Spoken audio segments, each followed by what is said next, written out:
Welcome back to the program. I'm constantly getting emails and questions from good people asking me, how is all this legal? How could the government be allowed to take over health care?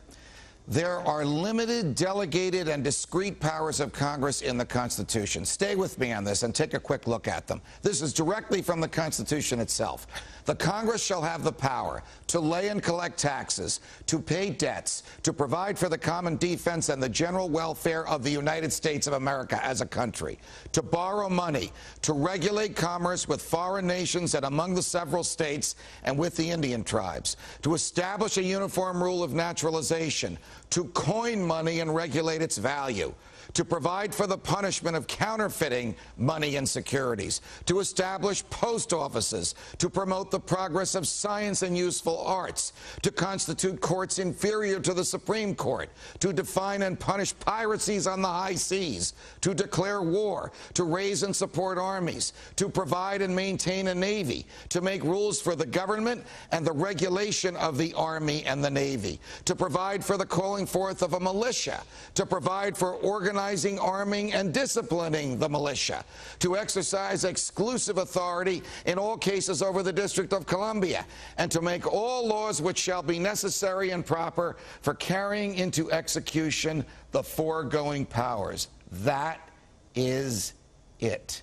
These are the limited, delegated, discrete powers that the Constitution gives to the Congress. So how can the government take over health care and still comply with the Constitution? Joining me now in Washington are Tim Lynch, director of the Project on Criminal Justice at the Cato Institute, and in Virginia Beach is Jay Sekulow, chief counsel of the American Center for Law and Justice. Jay, first to you. I guess yes, sir. If we were to ask somebody from Congress that had actually read the Constitution, they would say that their authority to regulate health care comes from the Interstate Commerce Clause, the power of Congress to regulate interstate commerce.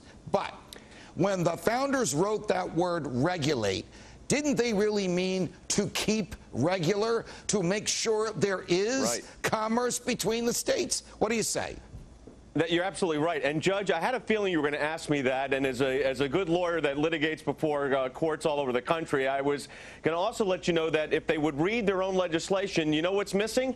The word Commerce Clause. It's not even in the bill and the various bills that are being proposed. So they don't even pretend to rely on the Constitution. Rather, what they're doing is a policy of social engineering under the guise of legislation, and they'll come up with theories about constitutional analysis. But at the end of the day, you're absolutely right. To say that the healthcare industry can be taken over by the United States government under the Commerce Clause or any other provision of the 17 enumerated powers you just mentioned is incorrect as a matter of law and unconstitutional, in our view, as a matter of strict constitutional law. Period. Tim Lynch, I suppose that if I went from one part of Manhattan to another to visit my doctor, I'm obviously not crossing any interstate lines, I might be able to argue that there's no interstate commerce involved. But the Congress and the lawyers that the Congress would hire, and maybe even some judges would say, well, let's see. The doctor that you went to medical school outside of New York, and the medicine that he gave you was actually made in New Jersey. And so because he once left New York and the medicine came from New Jersey, there's interstate commerce involved. Now, as ridiculous as this sounds, is it not the case that these are the types of arguments that the government has made and that the courts have accepted when trying to justify abuse of the Constitution, where Congress wants to regulate anything that moves? Yes, unfortunately, it's true, Judge. Attorneys do go into court to make those kinds of arguments. But the bottom line is, I agree with you. Let's be clear about this. The Constitution does not authorize the federal government to establish a public health care system like the one that they have in England or the one that they have in Canada.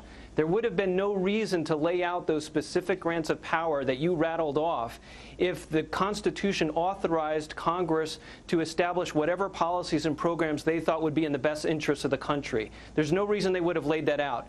They laid out those specific powers because they wanted the federal government's powers to be limited, and they wanted the federal policymakers to focus on those limited tasks.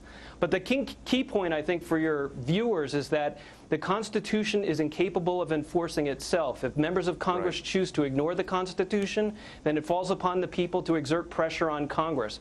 Somebody once said, Congress it's only when Congress feels the heat that they see the light. So if people want to make their voices heard, they need to exert that pressure on Congress. But if the people become apathetic about the Constitution and their freedom, then the rule of law and their liberties will erode, and there's already been too much of that already. Jay, you know the Constitution as well as any lawyer I know. And not only are there only those 17 powers that I enumerated, but there's a couple of backstops in there. There's the 9th Amendment that says the fact that we have given these powers to Congress doesn't mean we've taken anything from the people. And there's the 10th Amendment, which says what we did not give away, we retained for the states. That nobody talks about those anymore. No, and you know what's interesting? I actually had a case, Judge, at the Supreme Court that involved the Commerce Clause provision. And the lawyers on the other side of this particular case were arguing that transportation from a public sidewalk to the door of a business constituted interstate commerce for the purpose of regulatory and federal legislation. Now, the court disagreed with that. But Tim said something also, and it follows up exactly what you said.